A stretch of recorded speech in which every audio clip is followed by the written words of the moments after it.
Good morning student. आज हम एक नई क्लास फिर स्टार्ट करते हैं। इस बार हम सन 2023-24 के लिए फर्स्ट ईयर का बैच स्टार्ट कर रहे हैं और इसमें हम पहला चैप्टर सेट से स्टार्ट मतलब समुच्चय स्टार्ट करेंगे। ठीक है, और सन 2023-24 के लिए तो आज हम सेट के बारे में देखेंगे। ठीक है, ऐसी रेगुलर क्लासेस चलती रहेंगी तो हम आज सेट के बारे में देखते हैं कि सेट क्या कहता है, कि सेट सिद्धांत क्या है, सेट प्रिंसिपल क्या है। तो सेट प्रिंसिपल थे वो क्या कहते हैं कि समुच्चय सिद्धांत 19वीं शताब्दी के अंत में एक जर्मन गणितज्ञ जो कौन थे, जॉर्ज कैंटर थे। उन्होंने 1845 से 1918 में ये सिद्धांत पारित किया और उन्होंने क्या बताया, जॉर्ज कैंटर ने समुच्चय की खोज की। इसको बात याद रखोगे। तो कैसे उन्होंने समुच्चय की एक संकल्पना दी। संकल्पना क्या थी, कॉन्सेप्ट क्या था हमारे, कि मान लो कोई ताश की गड्डी का समूह है, ठीक है, बच्चों का संग्रह है, ठीक, भेड़ का झुंड है, अंगूर के गुच्छे हैं, और इन सब समूह को उन्होंने एक गणित की भाषा में क्या नाम दिया, समुच्चय नाम।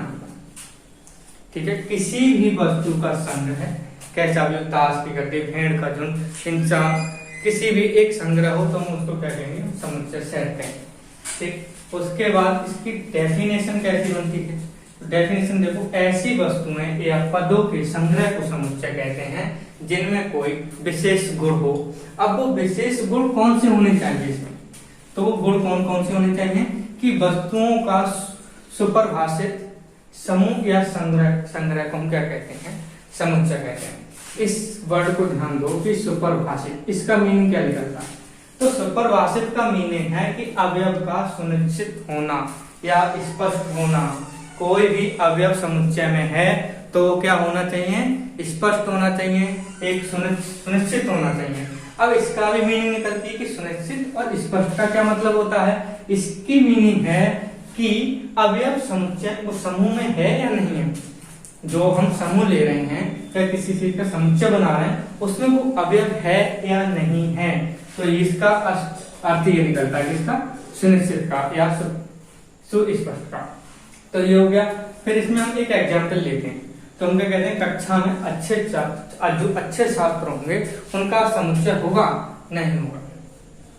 क्योंकि हम कक्षा में कैसे बता सकते हैं कि कौन से कितने छात्र अच्छे हैं, ये तो नहीं बता सकते हैं, और उसमें कौन से बुरे हैं ये डिफाइन तो नहीं होगा ना, तो ये हमारा समुच्चय नहीं होगा।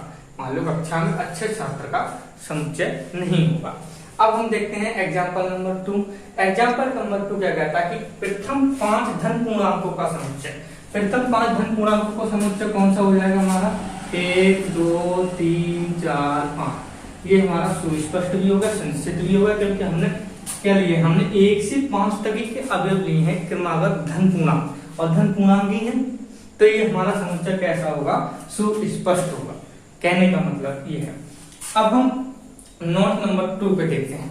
नोट नंबर 2 हमने कहा कि सुस्पष्ट, वो यहाँ पर यही अर्थ इसका होगा कि सुस्पष्ट का मतलब है किसी समुच्चय में 2 या 2 से अधिक अवयव नहीं होने चाहिए। यहाँ तो हमने इसका मीनिंग बताया था किसका, यहाँ पर सुनिश्चित, और सुनिश्चित का हमें यही मीनिंग पता चलता है कि अवयव समूह में है या नहीं है, तभी तो हम सुनिश्चित कर पाएंगे किसी चीज को। और सुस्पष्ट का मीनिंग क्या निकलता है कि किसी समुच्चय में 2 या 2 से अधिक अवयव नहीं होने चाहिए। कोई भी समुच्चय है उसमें हमारा एक सिंगल ही एलिमेंट होना चाहिए। जैसे मैंने ये एग्जाम्पल लिया है, इसमें हमने 1 1 1 2 2 2, ये हमारा समुच्चय सुस्पष्ट नहीं है। समुच्चय हम बना सकते हैं इसको, मगर सुस्पष्ट नहीं है क्योंकि एक ही एलिमेंट कई बार रिपीट हो रहा है। जो और समुच्चय क्या कहता है कि जो एक ही है, जो एलिमेंट है, कोई अवयव है, वो समुच्चय में केवल एक ही बार रखा जा सकता है। ठीक है, एग्जांपल नंबर 2 क्या कहता है कि 1 2 3 4, और इसमें जो 4 अवयव हैं, चारों के चारों अलग हैं और एक ही बार है, ना रिपीट हो रहे हैं ना कुछ हो रहा है, तो ये कैसा होगा हमारा, ये सुस्पष्ट होगा। जब ये सुस्पष्ट होगा तो नोट नंबर 3 क्या कहता है इसमें, नोट नंबर 3 कहता है कि समुच्चय में वस्तुओं का सजातीय होना आवश्यक नहीं है। सजातीय को मतलब समझते हैं, सजातीय मतलब किसी एक ही प्रजाति की, जैसे मानव प्रजाति ले लो और एनिमल प्रजाति ले लो, कुछ भी ले लो। तो यहाँ पर पुस्तक है, अलग, प्याला, बिल्ली, मेज, तो ये सब क्या है, विजाति हैं, सब अलग अलग कैटेगरी से क्या करते हैं, बिलोंग करते हैं। तो ये जरूरी नहीं है कि जो समुच्चय बनेगा वो सजातियों से बनेगा। मैं ये नहीं कह रहा हूँ कि ये मैंने जो ऊपर एग्जाम्पल लिया है कि भेड़ का झुंड, जरूरी नहीं है कि भेड़ के झुंड से हम लेते हैं एक भेड़ का एलिमेंट्स, एक लेते हैं हम बच्चों का एलिमेंट, एक लेते हैं हम ताश की गद्दी का एलिमेंट, एक लेते हैं हम कुछ का एलिमेंट, तो इन सबको भी मिलाकर हम क्या बना सकते हैं, एक समुच्चय बना सकते हैं। ठीक है, जे समुच्चय बना सकते हैं। तो इसके कहने का मतलब है कि समुच्चय में जो एलिमेंट हैं उनका सजातीय होना आवश्यक नहीं है। अब आगे देखते हैं इससे, देखिए अब ये देखते हैं कि नेक्स्ट टॉपिक है कि समुच्चय के अवयव। अब समुच्चय के अवयव क्या होते हैं, जो सेट है उसके एलिमेंट क्या होंगे। देखो, जिन वस्तुओं या पदों से मिलकर जो सेट बनता है, जो समुच्चय बनता है, वह उस समुच्चय के क्या कहलाते हैं, एलिमेंट कहलाते हैं। एग्जाम्पल दूं, संतरा किसका एक अवयव है, संतरों के ढेर का ही तो एक अवयव होगा। मान लो कोई संतरों का ढेर बना हुआ, मैं उसमें से एक संतरा निकाल लूं तो उसका एक अवयव कहलाएगा। तो हमारा इस समुच्चय में क्या हो गया, एक एलिमेंट हो गया किसका, संतरों के ढेर वाले समुच्चय का एक क्या है, एलिमेंट है संतरा। ऐसी कुत्ता है, मान लो जानवरों का एक समुच्चय बना हुआ है, तो उसमें का एक अवयव है, क्या है, एक जानवर में हम क्या ले सकते हैं, कुत्ता, बिल्ली, भैंस, कुछ भी ले सकते हैं, जितने भी एनिमल्स हैं, तो उसमें से एक ये भी एनिमल्स है। तो उन जो समूह है जानवरों का, उनमें का एक एलिमेंट है, एक अवयव है क्या, कुत्ता। अब नेक्स्ट टॉपिक है सेट नोटेशन। हम इसको किस तरीके से नोटेशन करते हैं। देखो, जो समुच्चय है इसको हम बड़े अक्षरों मतलब मान लो कोई एक समुच्चय है तो हम इसको किससे लिख सकते हैं, कैपिटल लेटर से, ए, पी, के, कुछ भी लिख सकते हो। और जो एलिमेंट होंगे वो हम स्मॉल लेटर से लिखेंगे। कुछ भी एलिमेंट हो क्या लिखोगे, स्मॉल लेटर से लिखोगे। ठीक है, अब आगे चलते हैं कि समुच्चय निरूपण। देखो, समुच्चय तो बनता है, ये निरूपण दो प्रकार से हम समुच्चय को निरूपण कर सकते हैं। कैसे, समुच्चय निरूपण करने की सामान्यता दो विधि हैं। अब वो दो विधि कौन सी हैं, देखो, तालिका या रोस्टर।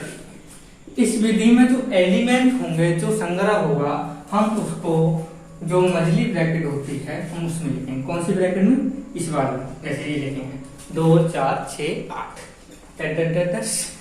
जो सम संख्याओं का समुच्चय है नहीं।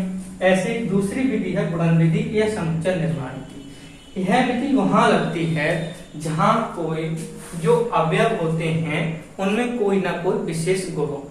अब वो इसी को देख लो, इसमें भी एक विशेष गुण है कि क्या है, ये एक सम संख्याओं का समुच्चय है। तो हम इसको हम गुणन विधि या समुच्चय निर्माण विधि से कैसे लिखते हैं। देखो, हम सेम लिखेंगे, यहाँ पर मान लिया ये कर्ली ब्रैकेट है x,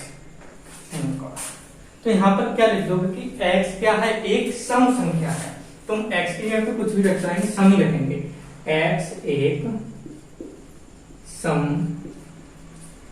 संख्या है, तो ये समुच्चय ये लिखा है। तुम x की जगह 2 रखो, सम ही रखोगे ना, 4 रखो,